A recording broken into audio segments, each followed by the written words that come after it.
top, and we'll go from there. So Time is subjective. So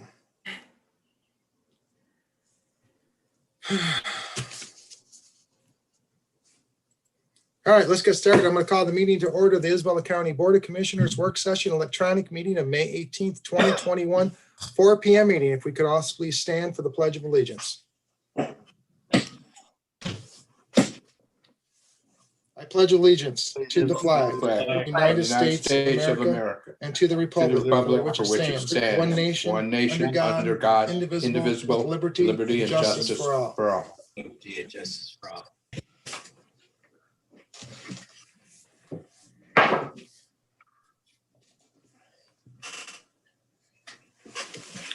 Okay, I see clerk. We have Clerk Lux tonight. Hello, Clerk Lux. If you could please do a roll call vote, please. Commissioner Hutchinson, Present, reporting from my home in Nottawa Township, Isabella County, Michigan. Commissioner Engler, I am present and I am participating remotely from my home in Deerfield Township, Isabella County, Michigan. Commissioner Jelzinski, Present, participating from my home in Chippewa Township, Isabella County, Michigan. Commissioner Marino, Present, I'm participating remotely from my home in Mount Pleasant, Isabella County. Commissioner Swaney, Oh, I'm sorry, Commissioner Swaney. Well, he has an excused absence this evening. He is on a biological trip with his wife, something to do with CMU, I believe.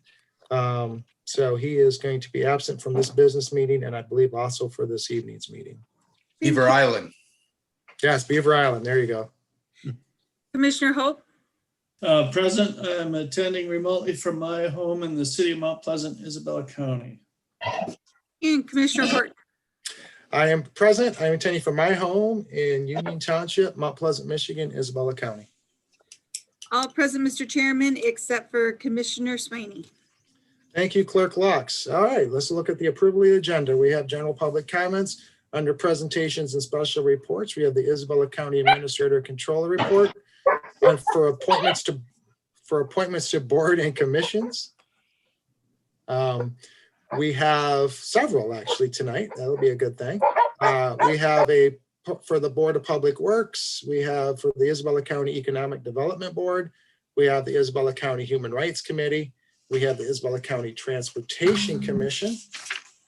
And we also have the Isabella County Veteran Affairs Committee for appointments. Moving to committee reports, Finance and Administration Committee.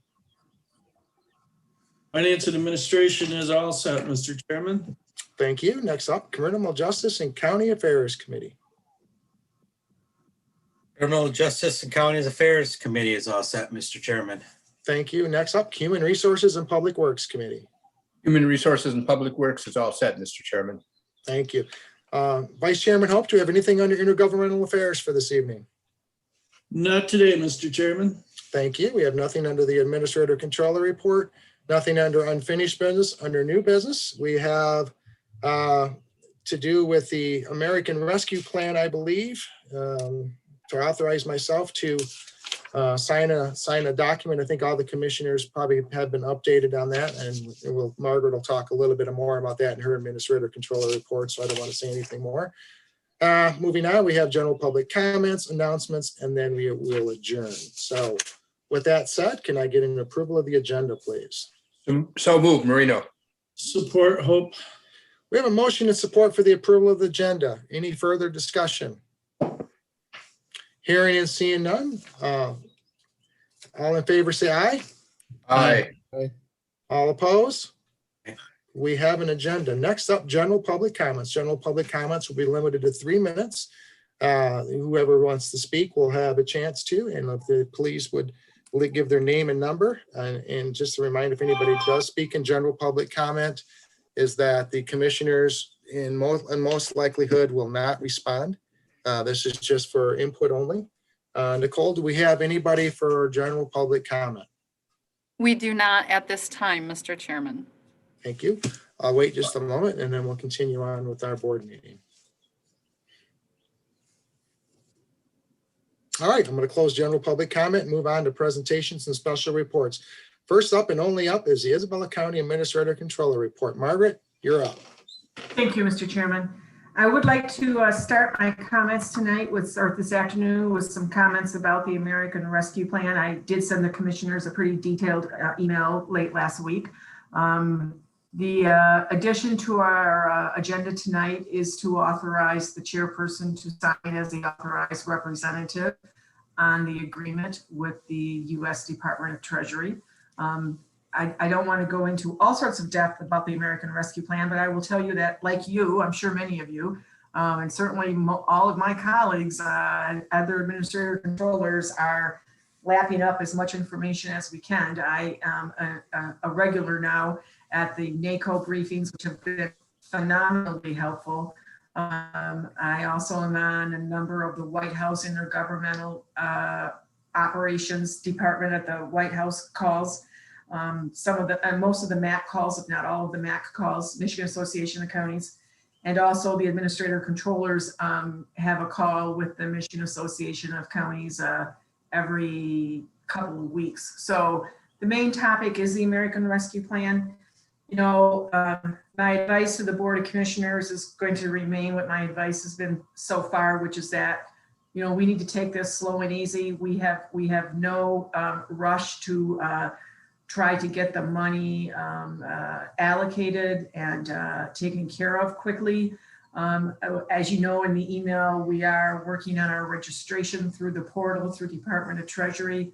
Department of Treasury has released their interim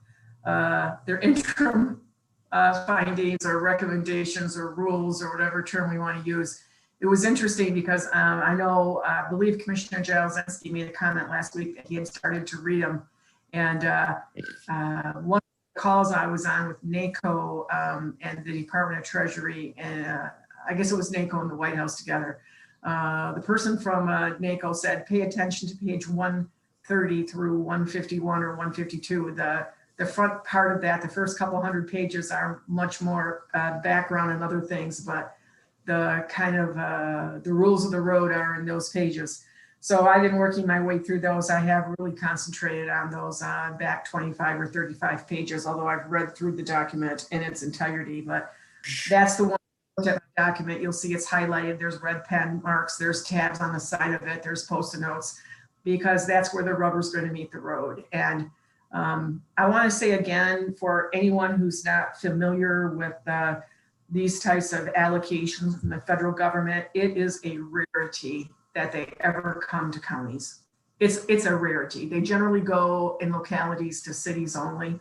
So I'm very thankful to have the counties included in this, and moving forward, you know, I have put together, eventually I'm going to be bringing recommendations to the board and you're going to be making the decisions. But I thought it would be a good thing to put together this work group to work with me and look at kind of a wide spectrum of representation of the leaders who are part of our team at the county. So certainly the court administrator, I've asked the sheriff to be on as a representative of elected officials. I've asked Tim Newport to be on as a representative of department heads. And then I have my, the financial part of the administrative team with me and those.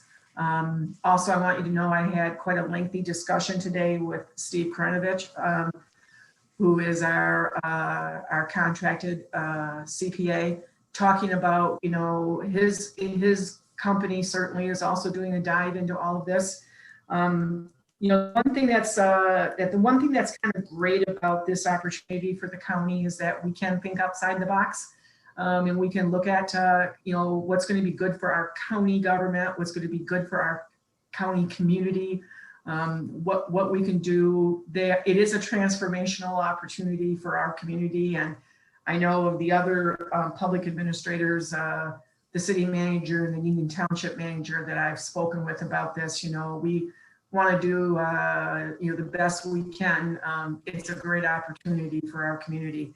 But I will say this, is that federal funds come with requirements, and they come with rules, and they come with regulations, and we need to all take those seriously. So although the parameters may be wide for thoughts of what we can do and those types of things, how it's accounted for, how it's reported is very important. And the county, Isabella County is who's receiving those funds. So that's who will be responsible for the expenditure of those funds, that they are expended appropriately and properly according to the guidelines. And that will be up to, my department to make, my office to make sure that happens. I know that I am in a really fortunate position in that I have administered and delivered multitudes of federal funds for the first 25 or more years of my career, millions and millions and millions of dollars in job training funds. So I understand the federal fund requirements that all expenditures must be allowable, allocable, reasonable, and necessary. And we'll be moving forward with that, but we're going to have a great opportunity to make a big difference in our community with these funds. So I'm looking forward to being a part of that. And I think I've put together a great team to work with me to come forward and bring recommendations to the board. So I'm excited. So once in a career opportunity. COVID, I would like to kind of move to another part of my report here and talk a little bit about COVID. I know that there has been, some lifting of some requirements by the CDC and some lifting by the state. It's an interesting thing to remember that we still have a plan in place. That's still the plan we're following at this point. We're going to continue to mask up if we are in public areas of our buildings. If you're in an enclosed office and you're by yourself and you don't have to have your mask on, but if you go out into a group area or you go in the hallway or you go down to the restroom and you're going to be watching people are going to need to mask up because we don't know who's vaccinated and who's not vaccinated in any of our facilities. And, we need to be cautious still. I was kind of surprised this morning. I was in a meeting and one of the other folks on that board is a representative of Mid-Michigan Health System, which is a U of M health system. And she made the comment that according to the statistics that she quoted was that 28% of the population in Isabella County is fully vaccinated. Now, I wanted to try to confirm that after the meeting. So I Googled, kind of as we all would do these days, I Googled what the percent of vaccinations in Isabella County was. And one of the sites I Googled said 35%. So I think we could guess that we're between 28 and 35% and be safe. But that means that there's a whole large group of the population who's not vaccinated. So I think we still need to be cautious. I think we need to stay the course. We had an upswing about 4 weeks ago in some of our numbers in the county with some of our employees and so we had some positive cases. We had some cases that were not positive, but they displayed the majority of the symptoms. So they were quarantined. And I think that we've done, I think the county governmental unit and the courts, certainly together, we've done a good job of trying to do the best we can to keep everybody safe. And I would like to, continue the course that we're on. So we're not there yet. We're getting there. So let's keep everybody as safe as we can. We are starting the FY22 budget season. For some people, it's their favorite time of the year. For some people, not so much, but it is what it is. And we're starting. We had our meeting with the department heads and elected officials, and we're going to be moving on now and having individual meetings. That was the group meeting where we go through the forums. So we're starting to schedule all those individual meetings with elected officials and department heads, gives them an opportunity to not only let us look at the electronic or paper version of their budget, but do what I like to do, which is what does this budget represent? What are your goals? What are your hopes? What are your requests? What do you want us to look at moving forward? So those are great informative meetings, and I think we all enjoy them. And then, of course, there's just the regular and usual routine things happen in the life of a county administrator, controller any day, and office of one. So everybody's staying busy, and we're moving ahead and continuing to chip away at all of our activities and everything on our to-do list. So that would be my update for today, Mr. Chairman. Thank you, Administrator Controller McAvoy. Commissioners have any questions for Margaret? Commissioner Jalazinski. Yeah, I was looking at the list that of people working with to look at opportunities and recommendations for the use of relief funds. I'm thinking that county board commissioners that would wish to participate on that list should be able to, or that committee should be able to participate too. I know I go to township meetings, I go to the Village of Shepherd. I'm aware of needs throughout the county, and also at the Northern Michigan Counties Association, there were a lot of good suggestions, and there's some things coming from that group that might be valuable. I also worked with grants and federal grants over the years. I certainly would like to be on that committee, and I would think any of the other county board commissioners, since we're going to be making that decision, should have a seat at the table as we look at opportunities and options. Well, I guess if that question is directed at me, maybe it's not, but I think that every decision that's going to come to how those funds are going to be expended and spent are going to come to the Board of Commissioners. You're the governing body, so you would be making all of those decisions. And while I certainly appreciate the input of the commissioners, I don't know that I don't want the. I think that the relationship amongst that group might be different if they are being more guarded with what they are bringing forward. I think it's probably up to the chairman to make that decision or not. It's a work group. It's nothing official. It's a way to get some thoughts out on the table and look at things. I just think that maybe it's good to leave it at a staff or workers or department head and elected official level, but that in the long run, I guess it was a work group that I put together because I thought it was good to have more than my head at the table thinking about it and to have folks in their areas of expertise.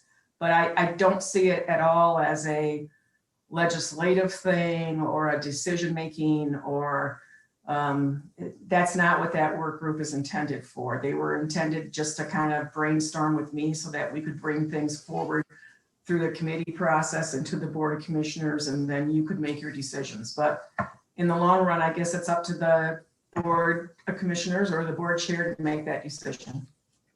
Jerry, go ahead. The only problem I have with that is often when the decisions are made or the recommendations are come, there's not a whole lot of time to make the changes. It seems like the train is already heading down the track and there may have been missed opportunities. I know going to some of the township meetings, they voiced concern over the fact of doing all the paperwork, how they're going to do it. They're not capable of doing that. One idea I thought is maybe there's some way we can cooperate with those townships and the city and the village to do to come up with something to fund a central administrative function to report back to the feds on that. And I have some other ideas too, but I'm not going to be able to share them unless I'm on that committee. I'm thinking there's other county board commissioners that are not going to act in a legislative way, but act because we have experience to be able to add something of value to the discussion. Just to kind of chime in here a little bit, Margaret and I have had discussions in regards to the American Rescue Plan. As far as what committees are being formed and everything, this is going to be a wait and see process. We're still real early in this. The funding is, I think Administrator Controller McAvoy put out in an email earlier this week or first part or end of last week, kind of gave the timelines and the funds and the source and the amount of the funds. In fact, we haven't even, in fact, that's one of our issues tonight under new business is for myself to sign for these funds. So we're very early, Jerry, into the not just Jerry, to the rest of the commissioners. We're very early in this process. And I think, when Margaret when Administrator Controller McAvoy approached me in regards to this and kind of laid out her plan, I thought it was a good one. It sets motions and process, and this is not a done deal. This is certainly, we are going to wait and see. There's entities out there besides just the county. There's other municipalities and elected positions out counties, townships that we can work together. So this is going to be something that's very unique. I don't think Margaret, I think mentioned this is something that she's never seen before in her years of county government, and certainly in my 9, and I'm sure I don't want to speak for Commissioner Moreno or any of the commissioners, but it's something unique that we're getting this kind of influx and this kind of choice of how we can spend their money and do it wisely. So Jerry, Commissioner Jelazinski, I hear what you're saying. I think we're early in the process to involve a lot of commissioners' voices right now. Let's see what we shake out, and let's work it through a committee like we've done pretty much on all our processes. I think that's the best way to go. Again, that's kind of my input into this. We're very, very, very early into the process. For tying this up right now, I think, again, let's work. Let's let Margaret and her staff and the people she puts together be in charge of this right now. But again, the commissioners will definitely have input down the road. That is a given. So Commissioner Moreno. Yeah, I'm also pretty sure that the intergovernmental organization that Tobin and I are in with the Union Township and the city, especially on coordinating funds that we were going to get, that the township will get, that the city will get, that villages will get, and all that.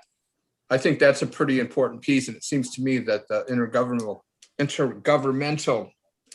unit that we have right now will be more important as this plays out. Yeah, I agree. I mean, I think we are way early into this, but I will agree that the 7 of us commissioners definitely should have an input and definitely should have their voice or voices heard, because we represent the community. And but we're, again, to get involved right now without some recommendations, and we don't even know, I think, Margaret, correct me if I'm wrong, but I think the ARP and the guidelines we're seeing are just that. They're preliminary guidelines. I don't think anything has been set in stone, has it, or has it? No, these are the interim guidelines from the Department of Treasury at this point.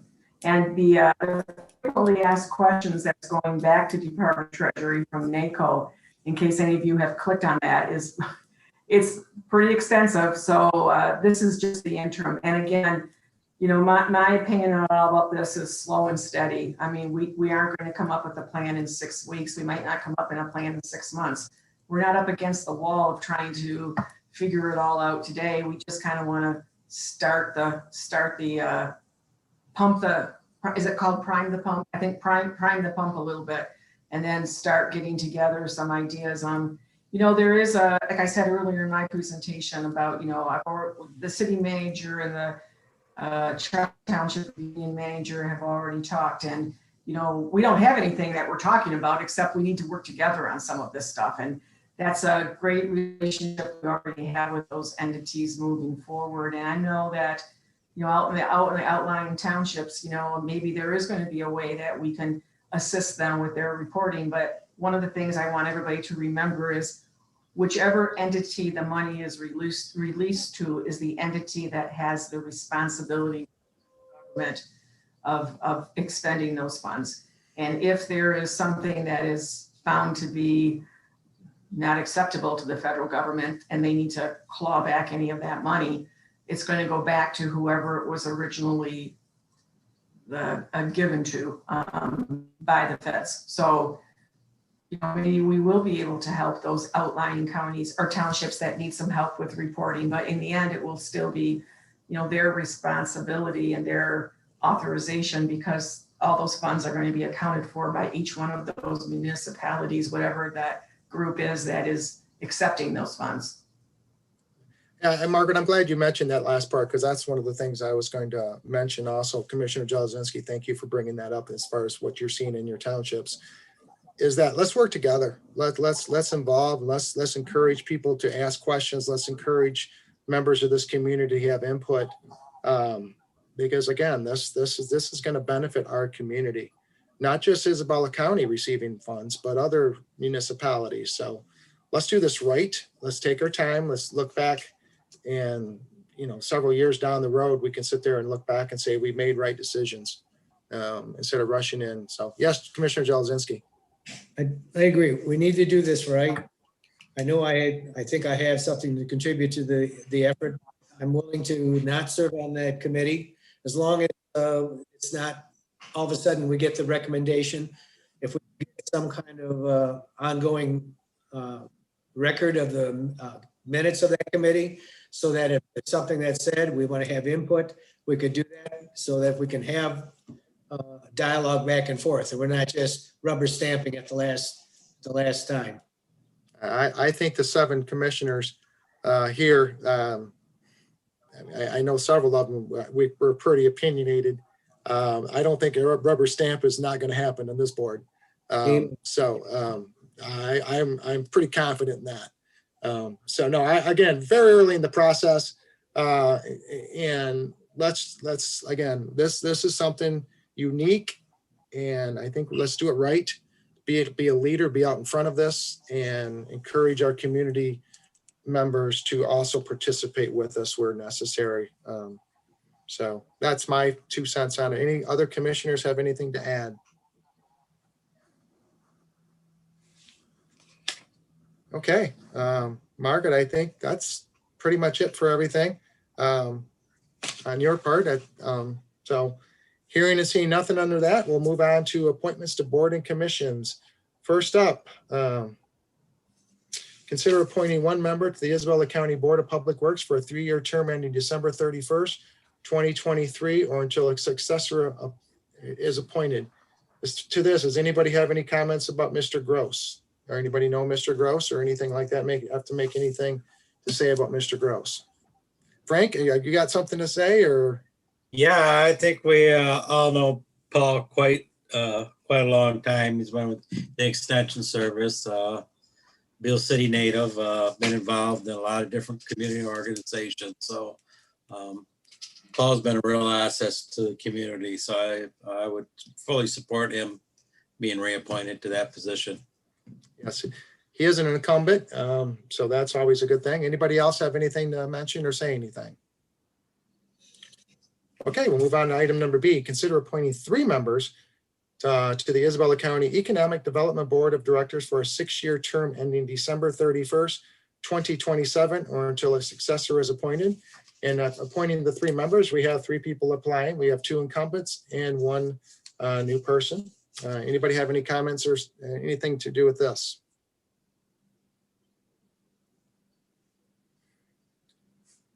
Okay. Oh, Administrator Controller McAvoy. I would just like to clarify for the board, particularly those who may be newer, is that this Economic Development Board only meets on when it's required. I think it's only met once or twice in the 7 years that I've been the Administrator Controller. It really has to do with if a 501c3 wants to apply for economic development sponsored bonds to do primarily a building project. Those funds would really come from the state, but the County Economic Development Board would have to approve those.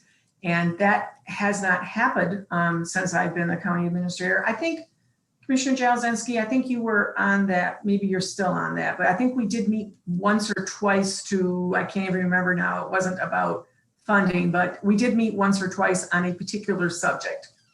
Not the 7 years I've been serving on the board. Okay, it wasn't then. So then, no, we haven't met. So that's my point. I thought maybe we had, but there isn't any need to do that unless we're requested to meet. So it's a very inactive board at this point, 100% of the time. So, but if something were to come up, that would be their purpose. They're not out working on, bringing businesses into the community or doing retention calls with employers. That happens through our Middle Michigan Development Corporation that we're a member of. So I just wanted to make that distinction for people so you'd understand. Okay. Thank you, sir. Anybody else have anything to add? All right, next up, item number C, consider appointing 1 member to the Isabella County Human Rights Committee as an at-large representative to complete a 3-year term ending September 1st, 2023, or until a successor is appointed. We have 1 applicant, Amy Persbacher. Any board comments on this? Commissioner, Vice Chairman Hope. Yeah, I know Ms. Persbacher, and I think she'd do real well on that committee. Any other commissioners? Administrator Controller McAvoy, I have just one question on this. I know Ms. Perschbacher is a city commissioner. Is there a conflict to have a city commissioner be appointed to an Isabella County board? I know Well- because there are some issues with different elected officials serving on two different boards. I know this is an appointed board, not an elected board, but it is appointed from the Isabella County Board of Commissioners. I just want to make sure that this is correct. What you're referring to is an incompatibility of office. So sometimes there's an incompatibility, of office in elected officials serving in more than one office. I don't know, because it's not an elected one, if there is an incompatibility. I'm sorry, I don't know why I'm having a hard time with my pronunciation of that word. I need to check with our legal counsel in between the meetings if you would like me to. Any other board of commissioners have that same issue that I would have with this? I've always been concerned with elected officials serving on different boards. I know Margaret and I have served on the TIFA board with the city in the past, but I know that's part of the tax development and everything like that. Not in regards to this. So, all right, I don't have a problem. I mean, I don't think we need to check with our legal on that. I don't really see a need for that if other commissioners don't see a need for it. Okay, next up, D. Consider appointing one member to the Isabella County Transportation Committee to complete a 3-year term ending December 31st, 2021, or until a successor is appointed. Mr. Pong, Michael H. Pong. Does any commissioners have anything on Mr. Pong? Yes, Commissioner Moreno. I think this would be a really good fit. He has administrative experience. He has transportation experience in being involved with Mount Pleasant schools. I think this is a really good pick and fit for Mr. Pong. Any other commissioners? I too would echo Commissioner Moreno's statement. In a different sphere of my lifetime, from 1999 to 2004, I had the pleasure of being a Mount Pleasant School Board trustee, and I knew Mr. Pung from that time frame. And afterwards, he became the superintendent after I left, and I had children go through Mount Pleasant Public Schools. And he was always out front. He was always straightforward. Every time I had a dealing with him or talked to him, he was very honest. So I don't have any problem with that either. I do echo what Commissioner Moreno said. So. Okay, we'll move on to the next one. Consider appointing 2 members to the Isabella County Veteran Affairs Committee for a 4-year term ending June 1st, 2025, or until a successor is appointed. We have 2. We have Russ Allwood and Robert Denslow, both incumbents. Does any commissioners have anything to state in regards to this? I would just like to comment. I would like to thank both of these gentlemen, along with the fellow commissioners who served in the armed forces. I know Mr. Allwood. I don't know Mr. Denslow, but I do know Mr. Allwood. He's a former Marine. Actually, not a former. I guess you're never a former Marine. You're always a Marine. And having a son who's in the armed services, again, I fully support both of these gentlemen. Again, Russ Allwood, I know personally. So again, I think, and he's also a former board of commissioner. So. Okay, hearing and seeing nothing else, these will move forward to this evening. Next up, committee reports, Finance and Administration Committee. Thank you, Mr. Chairman. Item is consider ratifying and placing on file the April 30th, 2021 invoice list in the amount of $355,192.93. The May 7th, 2021 invoice list in the amount of $301,685.01, and the adjustment list dated May 13th, 2021.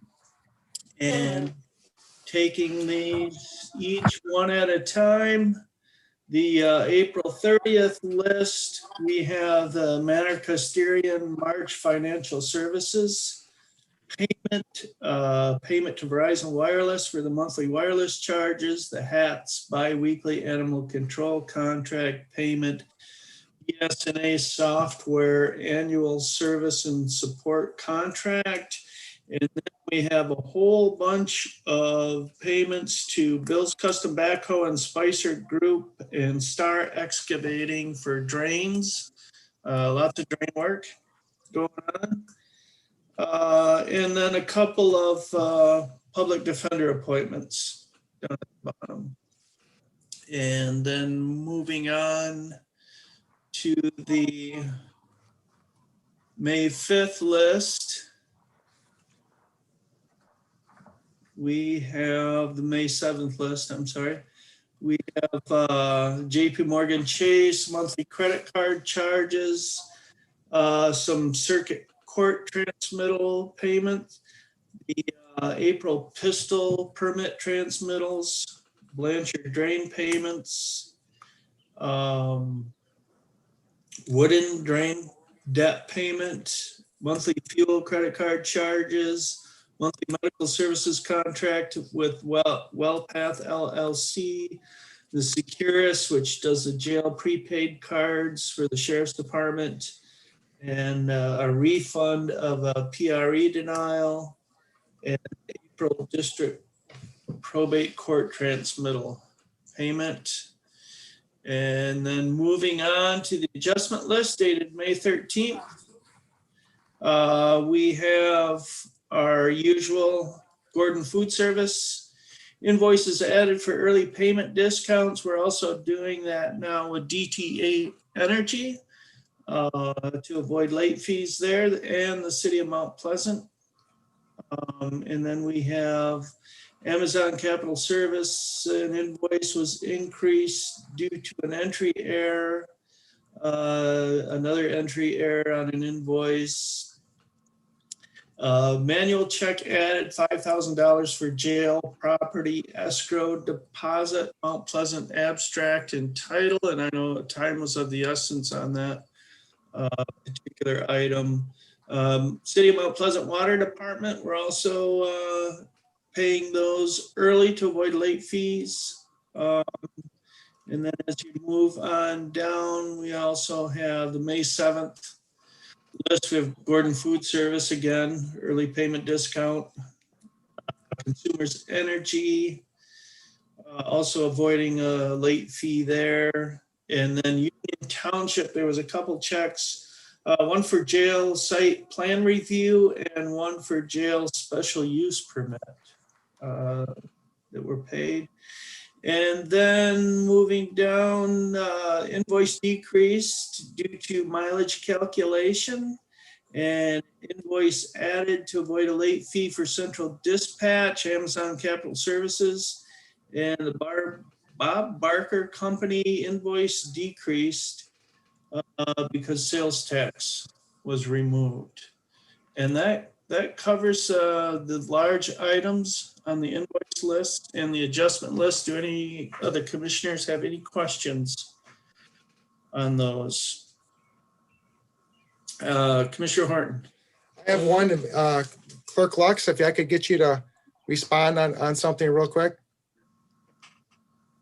I did ask Clerk Lux this question, I think it was a week ago, I can't remember exactly when it was, in regards to, I noticed one of our collections, or one of the things was for concealed pistol or concealed permits. Clerk Lux, where are we at right now? I know the board a few weeks ago put in place a secondary or another fingerprint machine. Where are we at with getting the fingerprint? How far out are we now with that, do you think? We are currently, it's being shipped here. We've already passed everything through MSP as of yesterday. So we should hopefully, crossing my fingers, have it installed by the end of next week. Okay. So then end of next week, that's through May. So after, anytime probably after Memorial Day, they can do, it's a one-stop shop for those. Is that correct? Correct. Okay. I think Hopefully sooner. We're just Okay. waiting on the shipping. We'll figure after Memorial Day. I mean, we're all kind of shooting for that date. I think we've had enough stuff going on this year, the first 5 months of this year. I think that's start of June is looking, I think it's looking as a good month, I hope. So, all right. Commissioner Hope, that's all I have. Thank you. Okay. Thank you. Administrator McAvoy. I would just like to point out to the commissioners that in looking through the list last week, I was you know how you look at the same things all the time, you can see them differently sometimes.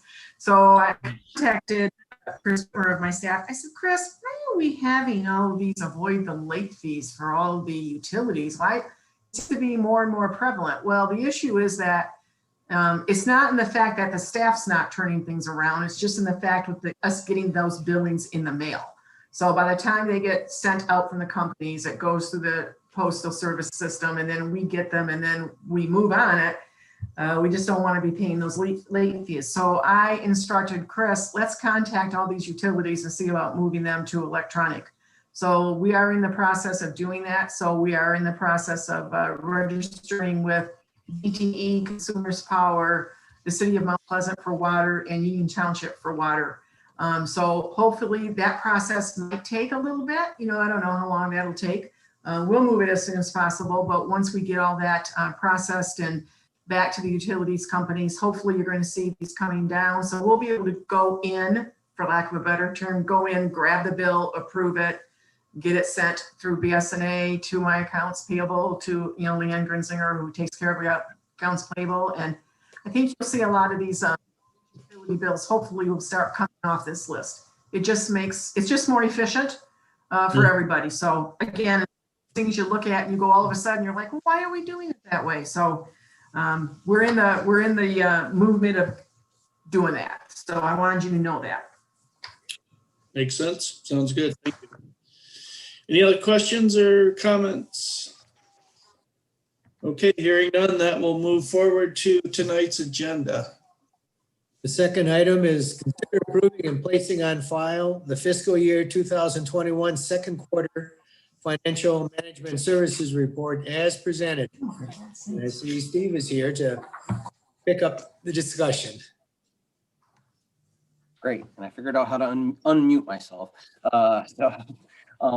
I won't go through I mean, unless you'd like me to. I know we went through it at finance, but it's pretty straightforward. I guess I'll just maybe hit some highlights, and I won't go through all 9 points. Probably the bigger items that we dealt with and worked on this quarter are on the first page of the report that you have there. 2 and 3, the first one, the financial forecast, as all the commissioners are aware, and bringing that to you and to review it and go through that process. That was a big undertaking in the quarter. And I think as it talks about that point, and that we stressed a lot of times, is that it is a living document. So as we move through things and have the ability to modify that, and situations and circumstances change, we can take those into consideration as we move into that, move that forward.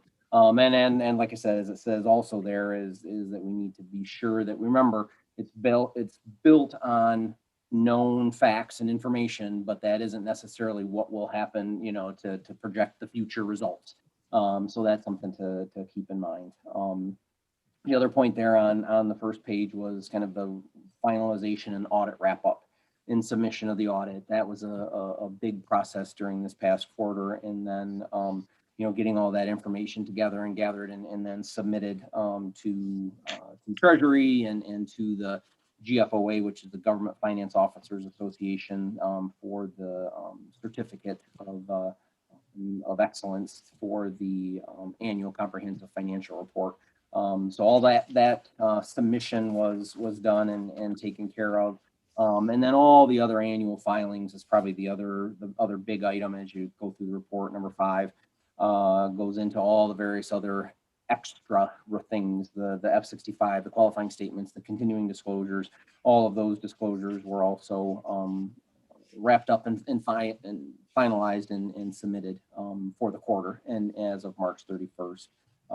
Revisions to the credit card policy, as the commissioners were aware, that was brought to you, and just some kind of tweaking to the language was done related to those what we call general use credit cards.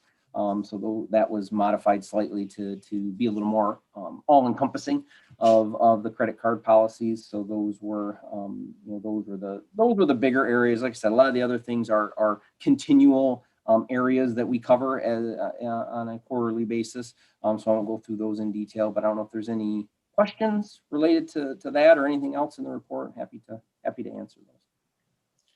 Go ahead, Tobin. Thank you. Just a comment, Steve, number 3, the 3-year financial forecast, I really appreciate the time and effort that you and Administrator McAvoy and all the other folks put into that. It's a useful tool, and I thank Commissioner Jalzinski for asking for that numerous times. And then my question in committee was the number 8, the secondary analysis of all journal entries. I thought, is that where you catch the corrected things that we see on the adjustment list? And I was told that no, there's 3 or 4 levels of approval that all these invoices go through, and those are caught by our own accounts payable folks before it ever gets to your level. So just thought I'd pass that on.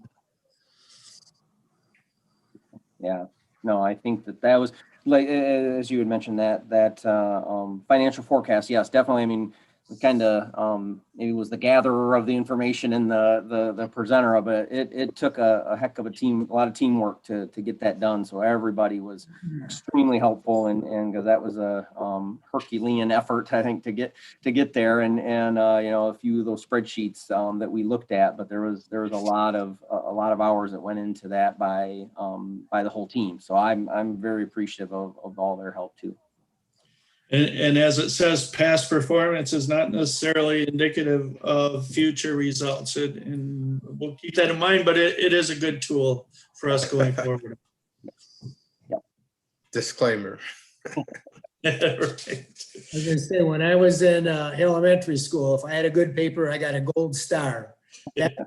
That 3-year forecast deserves a gold star. And document, I call it a what if scenario. So what if our revenues go down?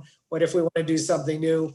I think it's going to be a very useful tool for us in the future. And I did look at it very carefully, and I do like the thought process you put into it. Thank you. Thank you. Questions on the report? All right, we'll move this forward then to tonight's meeting. Which brings us to item number 3, consider approving and placing on file a fiscal year 2021 second quarter financial report as presented. Steve, did you want to run with this one, or Margaret? Did you want to? I think Margaret, yeah. Okay. Yes, certainly, commissioners. So under revenues, I would just want to point out to you that we had received in a total percentage of our revenue 17.87%. This is the point where I always tell you not to panic, that our revenues don't all come in early in the year. Matter of fact, our revenues tend to come in later in the year. But I would want to let you know too that approximately $4.4 million was received out of the tax revenues. Reverse out of the present tax revenues into last year based on that was the time period that we received them. Also under license and permits, I want to let you know that not as many of the wind turbine project expenses as we had thought there would be. So therefore we're not using as many revenues to cover them. But also I want you to remember that we do have an escrow account for that.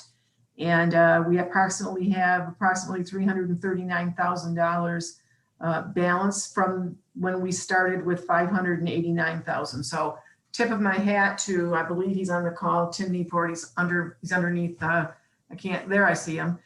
So tip of the hat to Tim for setting that whole system up for us for the county. He did a great job with that. And we're doing fine there. Federal and state, again, it's timing of grants. Reporting is done on time. Reimbursements from some of these grants aren't in yet, so we're waiting to get some of those from the state, and they do tend to lag behind a little bit. The federal and state is against the timing of the grants. The fines and forfeitures, again, a timing for some of the revenues.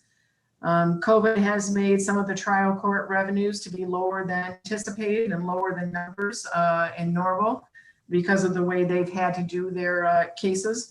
But hats off to them too for their yeoman effort and what they're trying to do. I also want to say that, the diverted felon state revenue, again, is down some, and some of that was pushed back into last year's because of the way it came. So the services were offered back then.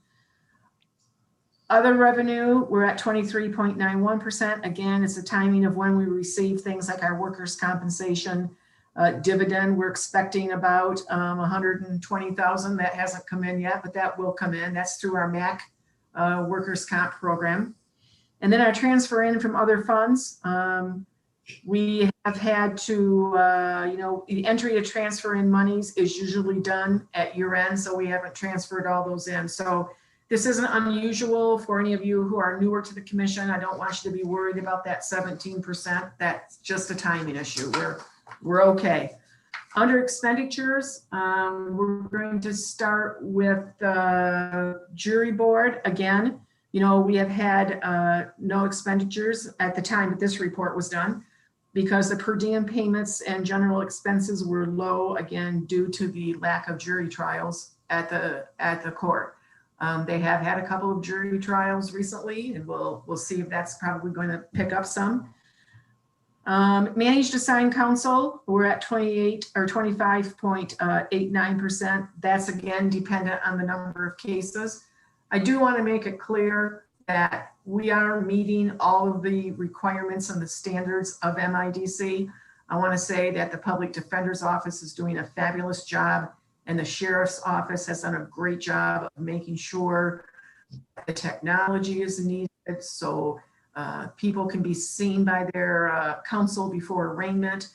There can be meetings between whether they're managed assigned defenders or our staff's public defenders. They're all managed through the Public Defender's Office. And they've done a great job. And again, we all know the barriers that we have, for lack of a better term, with our current facility. But I hats off to the Sheriff's Office for everything they've done to make sure that we can meet those standards. It's not just the Public Defender's Office standards. It's the Sheriff's Office, and it's the courts, and sometimes it's the prosecutor. So it's a great team that we have. Remonumentation, again, most invoices that were received in October and December were pushed back because the activities happened in the prior fiscal year, but also in the cold winter months, there's not a lot of the remonumentation work done. Central services, there's some bigger postage projects that were necessary this year for departments. The usual and customary large project with equalization occurred, but there's also much more postage this year than we've had in the past because of COVID. And that is the one item that is in the central services. So I want you to know that's all postage. We tend to assign as much of direct costs as we can to departments, but that's one of those expenditures that the cost of figuring out between every single department is more expensive than the benefit of just paying it out of essential services. Marine safety, obviously we're not on the lakes and the rivers in the winter. That will be increasing as we get into warmer weather. Substance abuse, that's a timing issue. The first of the 4 payments throughout the year usually come in mid-May, so we're anticipating those. Medical examiner, we had only the October monthly contract had been invoiced at the time of this report. So that's why that percentage is down. We are certainly continuing to receive those services year round and 24/7. The next quarter, you'll see, I think that'll be caught up some from the bills that we are going to receive. Veterans Affairs, the grant has been fully spent for last year, but no more will be spent for the current year. So that's where we are at. Human Rights Committee, they also have had less activity this year because of COVID. So they're not having the per diems, they're not having that situation. I'm sure that they're still doing their worthwhile hard work and effort, however. Transfer out to MIDC, that is our local share, which has to be transferred out at the beginning of the fiscal year. So that's 100% at this point. Other funds, revenues, and parks and recreation, we're looking at the millage timing. All the property taxes were in. Friend of the court, grant reimbursement of approximately $35,000 for March 2021 had not yet been received. So that will be going up your next one. Commission on Aging, again, it's a millage timing of, all the property taxes are in. The Charter Fund, that's a grant reimbursement, not yet received from the state at the time the contract or the report was done. Central Dispatch, this is an accrual of revenue related to prior fiscal year. So those revenues will catch up again closer into the fiscal year. And then recycling, that was an accrual of 85,000 in revenue relating to the prior fiscal year. So when you look at expenditures in park and recreation, timing, seasonal, their costs will be going up, right? As people are partaking of the parks and we're doing more and more to get ready for that.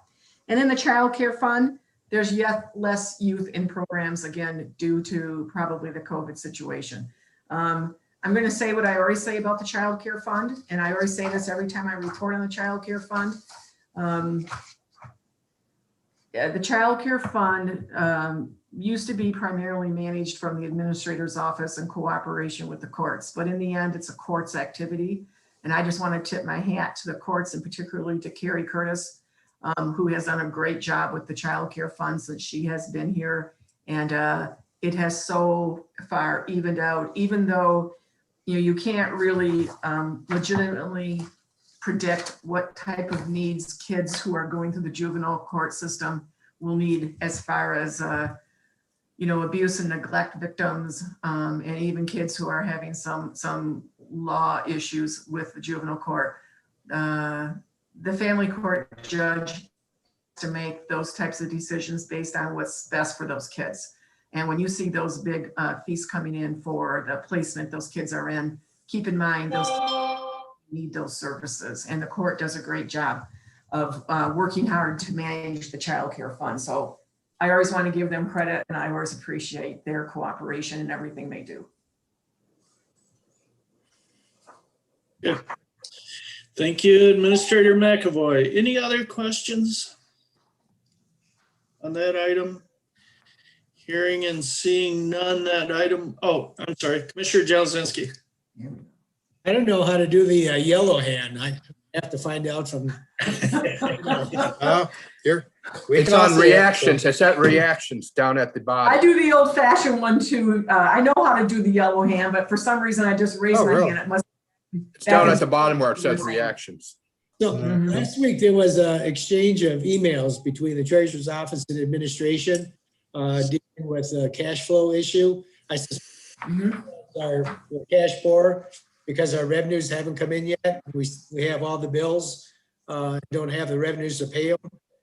Is that correct? And I know we have our fund balance, but we must not have enough in fund balance to cover all the bills moving forward until we start getting the tax revenues in. So it's a different, cash management is something different than frankly than the fund balance. So, we've moved some money from fund balance over due to the costs that we've had so far with the some of the sheriff's office corrections facility expenses. We had expected to have our bonds, and then we kind of redirected ourselves with the property. So we're still working towards that. That's a cash flow, a cash basis situation. I think that there's difference of opinions regarding that situation. And, we had done a journal entry already. And if you followed the entire string through, you saw an email from me here's the journal entry, here it is, there it was. I had authorized some moving of some funds the day before that journal entry was done. But because of the segregation of duties, two different folks on my staff, one makes the journal entry and one approves that in BSNA. That occurred, it was a crossing of emails, and it would have been helpful if, that would have just been a phone call. We probably could have saved a number of stressful moments for a number of people, but I think it's taken care of. Do I think it occurs again? It occurs all the time, Commissioner, quite honestly. It's not an unusual situation. Sometimes there's more money in cash and other times there's more money in savings or whatever. That can be easily taken care of, and we are working on that. Thank you. You're welcome. Commissioner Horton. Thank you, Margaret, for that great explanation to that last part of Commissioner Jelazinski's question. I think we have to remember that there are times that cash flow is not an issue as far as not having enough of it with Isabella County. It's just a matter, sometimes you have to take it from one department or the other and do that. So I'm not going to say anything more on that.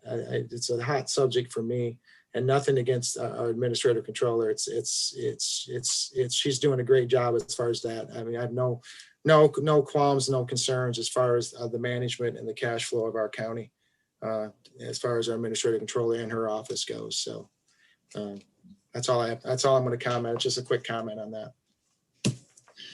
Just another comment too. I think if you look under general government and administration under expenses at 61%, I'm sure that's because of payments to integrated architecture and Clark Construction for the jail project have been coming out of that, and those will be reimbursed once we bond that project, correct?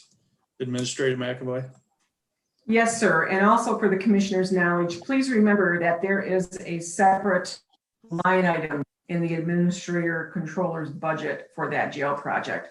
So those expenditures and those revenues are very easily accounted for. I have one of my staff accountants sends me an accounting of that about every month. So I kind of know what's gone out. So I just want to make it clear that, and thank you, Chairman Horton, for your comment, and Chairman Ho for your comment, and Commissioner Jelazinski for your question. But I do think that, I just want to assure you that every cent is accounted for. I take my responsibilities just like everybody else, I think, who works at the county and has anything to do with money. I take my responsibilities very seriously. I like to say I inherited a good name, and I hope when I leave this earth, I leave a good name. It's important to me to do things with professionalism and integrity, and I feel very confident in that. So yes, those monies are very clearly accounted for. Absolutely. Very good. Any other questions, comments on the fiscal year 2021 quarterly financial report? Okay, hearing and seeing nothing more, that item will move forward to tonight's agenda. And Mr. Chairman, that completes the work of the Finance and Administration Committee. Thank you, gentlemen. Next up, Criminal Justice and County Affairs Committee. Yeah, we have two items tonight. First one is consider approving the agreement between the County of Isabella County Sheriff's Office and the Village of Lake Isabella for the Marine Patrol Services effective June 1st, 2021 until September 6th, 2021, and authorize board chair to sign the same. This is an agreement that we've seen before.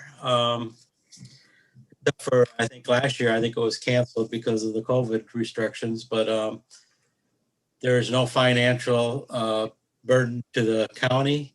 The Lake Isabella pays for 2 sheriffs to patrol during certain times, and the contract, I believe, is basically the same, except for the changing of the dates, and the wage adjustments are also made in there.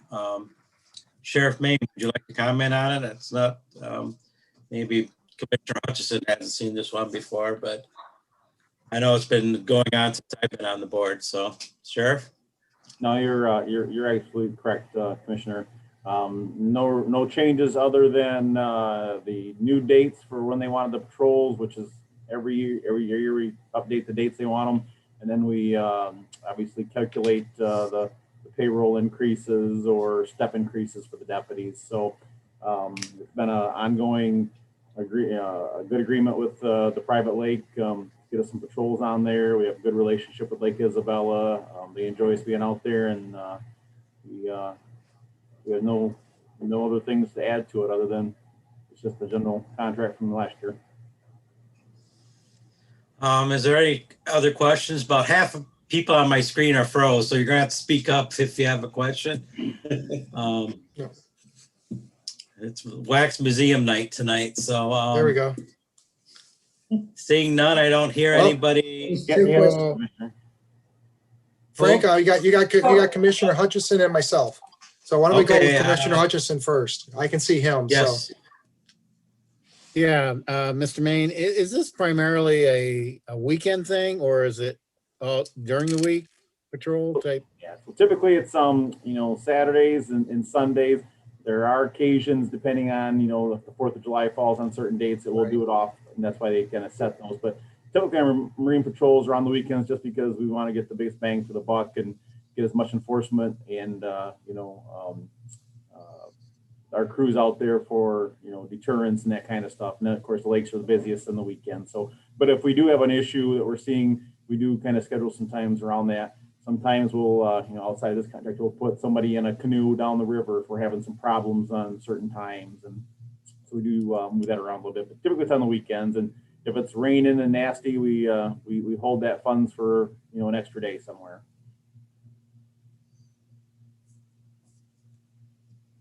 Commissioner Horton. Yes, thank You you. have a question? Sheriff Maine, real quick, if you could, on your Marine patrol, I know I see out back in the day, looking out in the parking lot, you have what, 1 to 2 jet skis, a boat, you mentioned a canoe. What exactly is our Marine patrol? What exactly does that consist of? Our for lack of a better term, our vehicles, our units. How's that sound? Yeah. So the boat, and actually, we put in a 2% request for a new boat. The boat we had is old, and I remember that through that process. That boat has been here. I can't tell you, if I can go back in the records and look, but it's been a long time. The jet skis, we've always gotten through Lakeside Motorsports in McCloskey County through a Yamaha deal. Unfortunately, I'm not 100% sure we're going to get those this year. I'm not sure if anybody's noticed, but if you try to buy some sort of toy right now, ATVs or anything, no one has any. And we've already called them. They're like, we don't have any. So I'm not quite sure we'll get the jet skis. We may be on the boat this year again.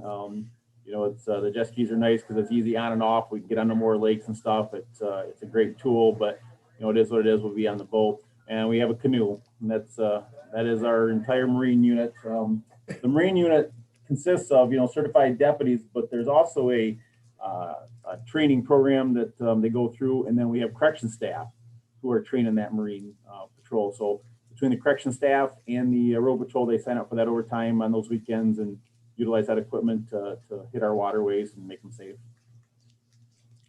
Thank you. Hey, Sheriff. Yes, sir. Didn't one of the township fire departments once upon a time have an airboat? Is that still out there yet or not?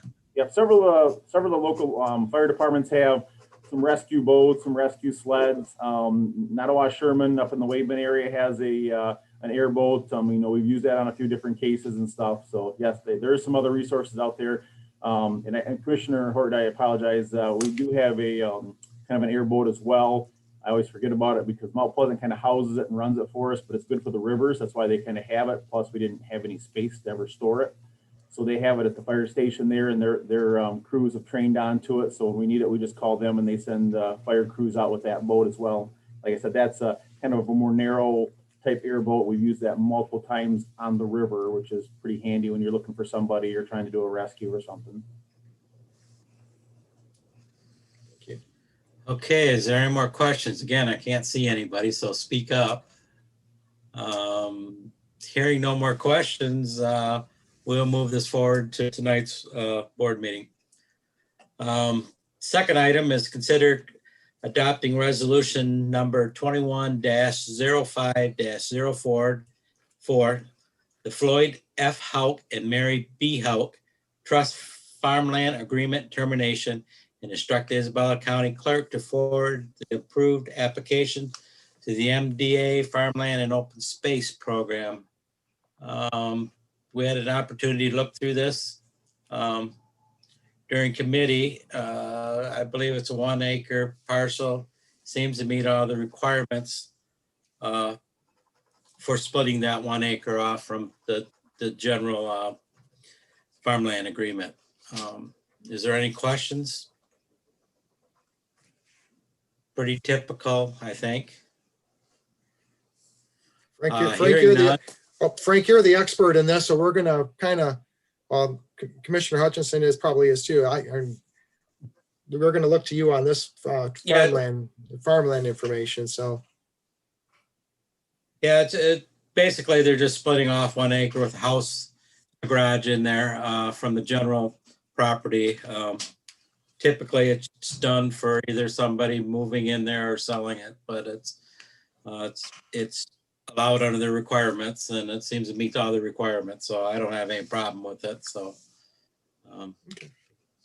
Hey, Frank, Yes, Terry. Commissioner Engler, is that on the south side of the road? Yeah, it's on the other side of where the farm is at. All right, It's on the same side, but on the other side of the river there, there's a little parcel there okay. going to Gary, so. Yep. So, yeah, so they're just partitioning that off. It was all one agreement, so. Okay, hearing no more questions. Like I said, I still can't see anybody yet, so. No one's got anything up for you, so you're out of it. Okay, thanks. So we will move this forward to tonight's board session. And that completes the work of the Criminal Justice and Counties Affairs Committee. Thank you, sir. Next up, Human Resources and Public Works Committee. Thank you, Mr. Chair. We have one item tonight. It's fee structure solar farm projects. And we have our director, Tim Neoport, to familiarize us with this. Yeah, good afternoon, everybody. This is a request to establish a fee structure for solar farm projects. As you may recall, a few years back, I think 2016 or 17, maybe it even was, we established, we had heard that there was some solar activity, some solar leases going on around the county. We didn't have any utility scaled solar farm language in our ordinance. We established language at that time, and then never established really a fee structure back in front of the board for it. So we, as you can see in my staff report, we've got a definition there. What we're talking about is utility scaled projects for converting sunlight to electricity, primary purposes for wholesale and retail sales of generated electricity off-site. This does not include small scale residential commercial activities for private use, kind of back charging for some surplus electricity that's treated differently in the ordinance, specifically commercial facilities. I did speak with the attorney, Bill Fahey. He's the attorney that's been assisting us on the wind turbine project. I thought that he would have maybe some knowledge with regard to this renewable energy resource. And he recommended that we use a fee structure very similar to those of our wind turbine or the wind energy that we established several years ago. So as you can see, the fee structure is sort of three-part, A, B, and C.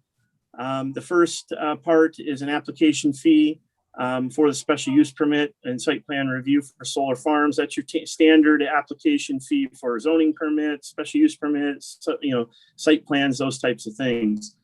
That fee structure is recommended at $5,000 for the first 160 acres of project area, plus $500 for additional fractional 40 acres beyond.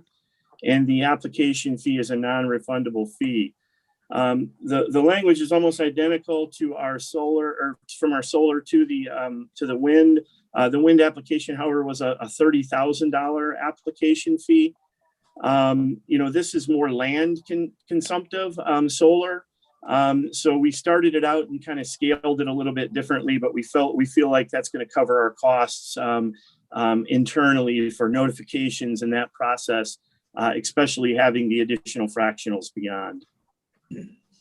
The second part of the fee structure deals with the escrow fee for the review of the special use permit and site plan review. This is a fee, again, that is not established here. What we do is we review a project on a project by project basis, depending on the magnitude of the project. We'll establish that. We'll get a fee structure for the escrow side of it at that time. And then we'll bring this recommendation back to the board via a resolution for you to establish that escrow amount that's needed. Basically, the escrow amount is to cover our costs for associated review of the application through attorneys, third parties, I know you guys have seen a lot of billings through Spicer and through Bill Fahey's office. That's who assisted us on the turbine project. And it was even reported earlier, I think, by Administrator McAvoy with regard to how much monies we still have in that account. That's where we spend that money from. And that's what B in this application fee structure is for. You know, it is an estimate when we do bring it to you. So there are clauses in there that indicate that in the event that we underestimated, we have the ability under the language to go back and ask for additional funds. It's a replenishing type of activity to make sure that our costs are covered.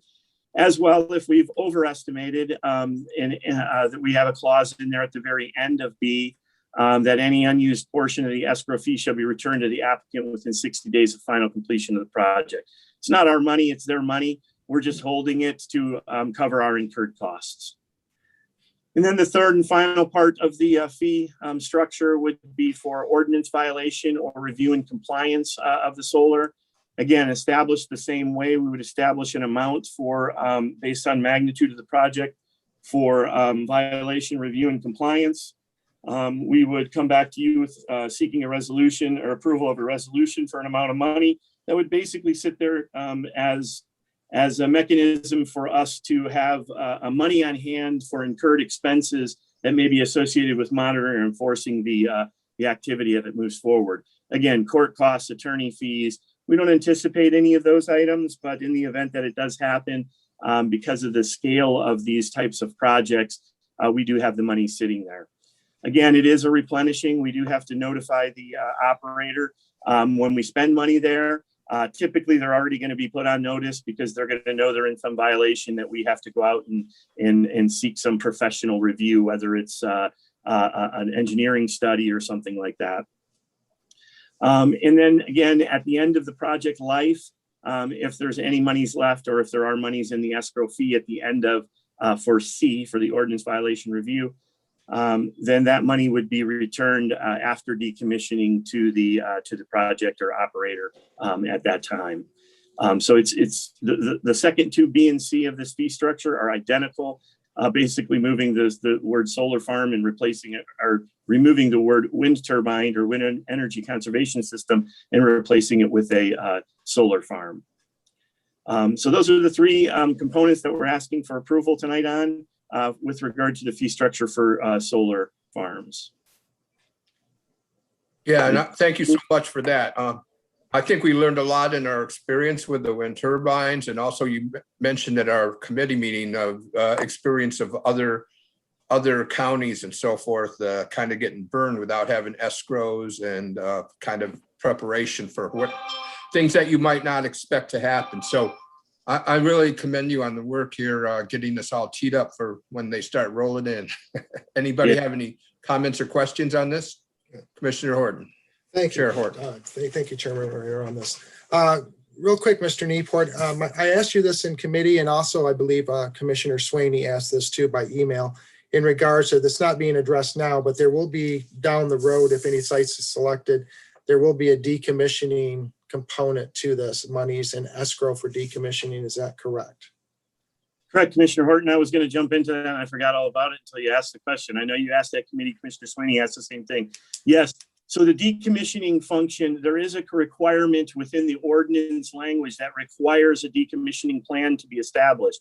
In the decommissioning plan, based on, again, the magnitude of this project, it'll be determined how much bonding will need to be put forth to ensure that future decommissioning has taken place in the event that the owner operator were to walk away. We would have bonded money there to be able to decommission this thing and get it taken care of.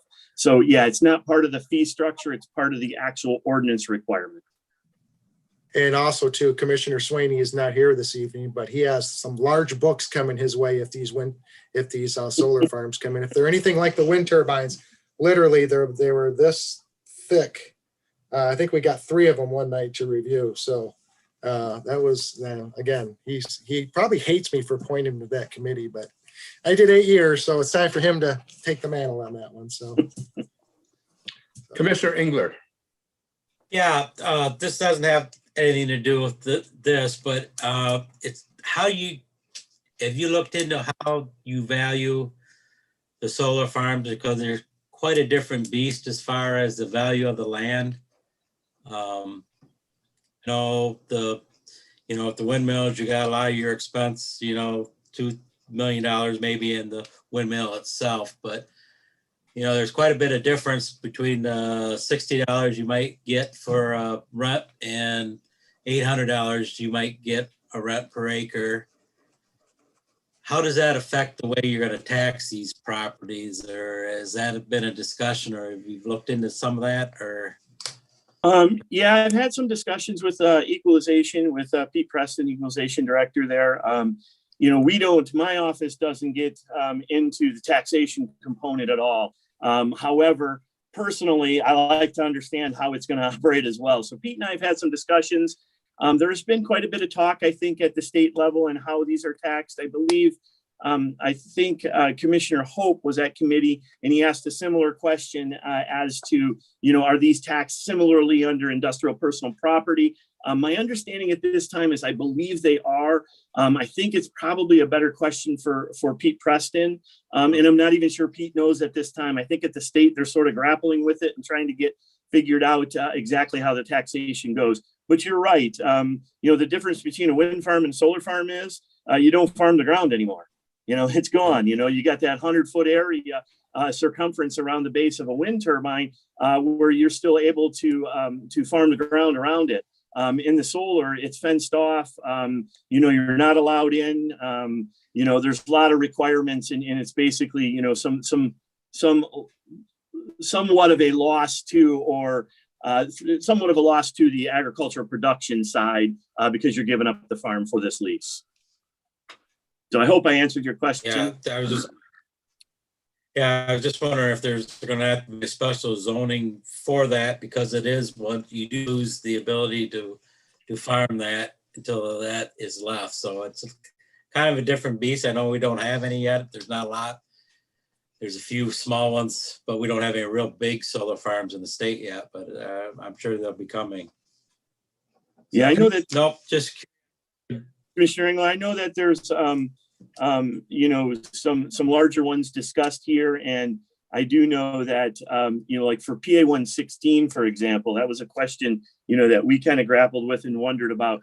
How does PA 116 become affected? If my ground's in PA 116, can I enter into an agreement for solar?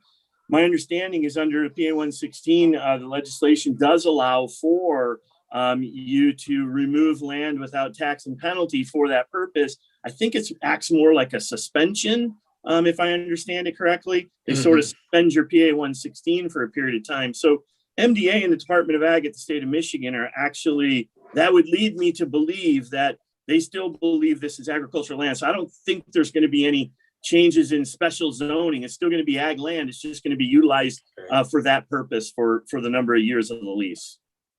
Okay. Commissioner Hope? Yeah, thank you.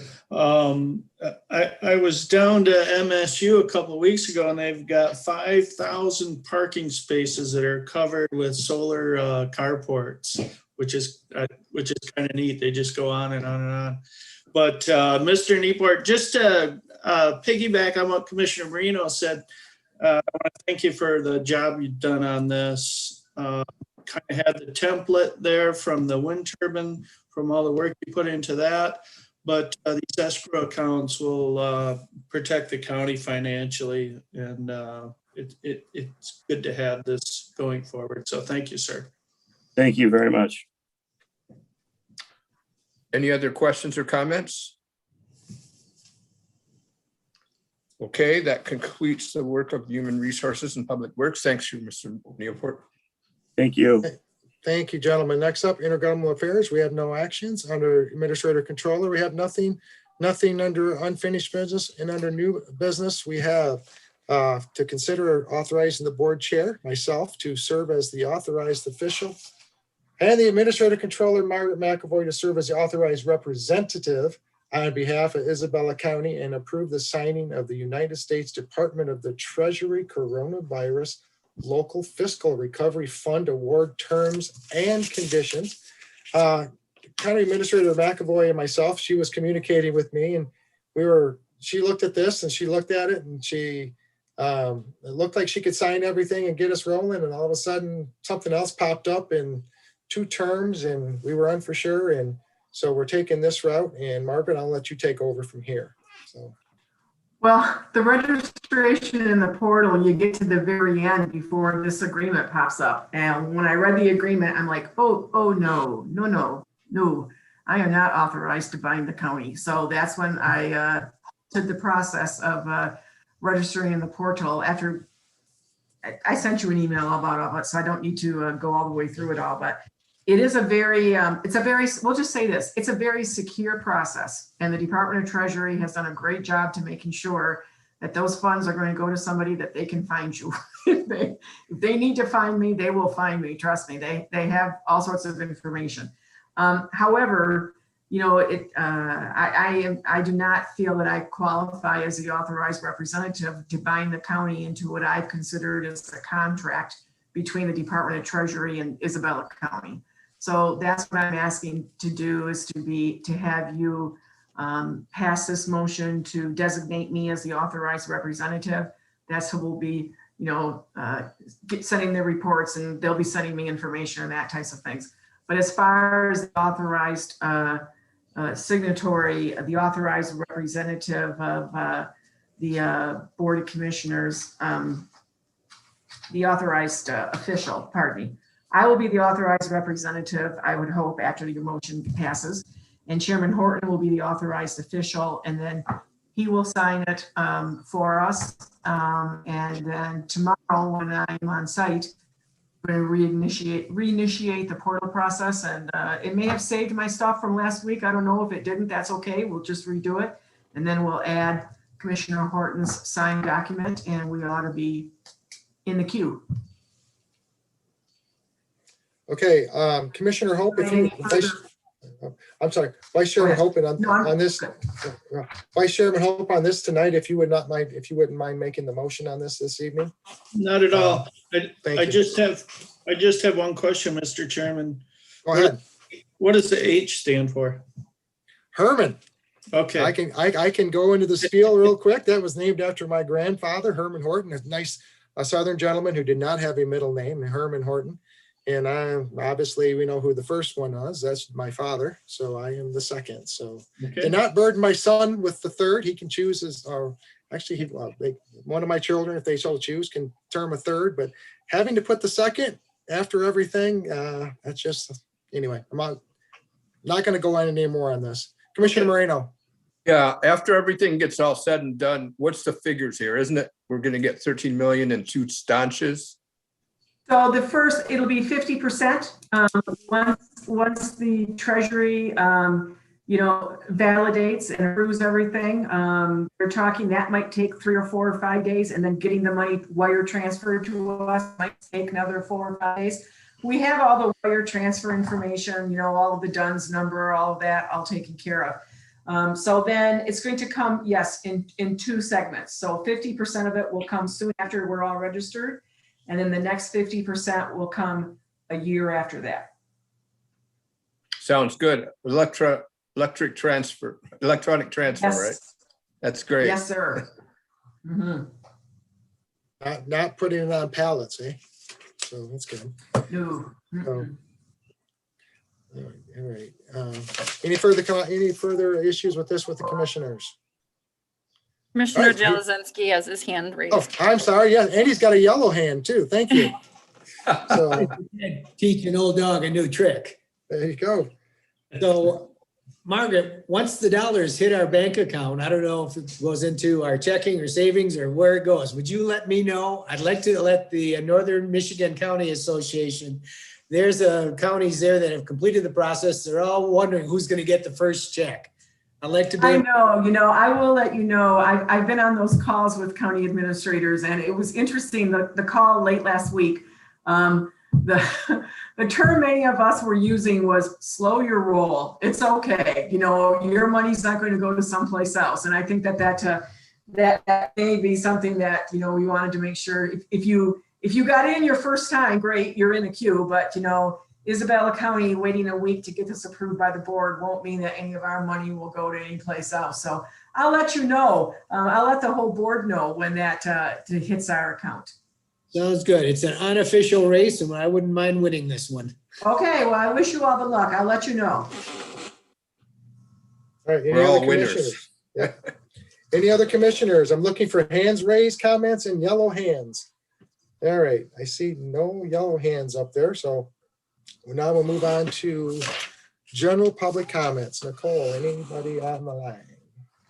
There is no one for general public comment at this time, Mr. Chairman. Okay, we'll wait just a few moments and then we'll move to announcements. Okay, we'll move to announcements. Commissioners, any announcements? Commissioner Engler. Yeah, just a quick update. We had the electronic waste this Saturday and they took out 4 semi-loads of electronic waste. It was kind of chaos for a while. And we've actually looked like we might be picking up some more partners as far as getting a regional facility to handle some of that. So this is the 3rd one we've held and it seems to be just as popular and it's crowded as the other ones. So we probably could have filled another couple semis if we had time. So Commissioner Moreno. Yeah, I participated, Frank. I was really impressed and it was so well received. And I saw two semis at that time. And the lady came up, she goes, "Oh, don't worry, you'll be out in about 15 minutes." And so it was like 45 or an hour later, finally. But it's such a good deal. And I'm so glad that it looks like it's going to be kind of a permanent thing, right?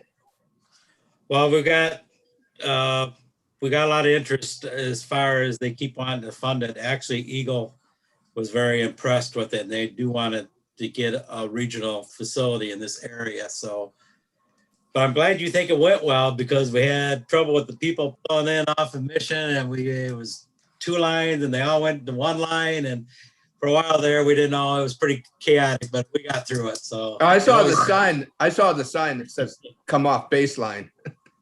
Yeah, people don't always read signs. So anyways, it happens and we got through it. So the next event will be June 5th for a tire recycling, and that'll be at the fairgrounds also. So, so that's all I have. Any other commissioners? I just like to add 2 quick things. Circling back to one of the appointments, Margaret, if we could check, I guess, because I remember when I first got on the board, there was an issue. I think this was before you came on board, or maybe not. There was an issue with the Planning Commission. I believe by the gentleman, I think it was Mr. Robert Sherman.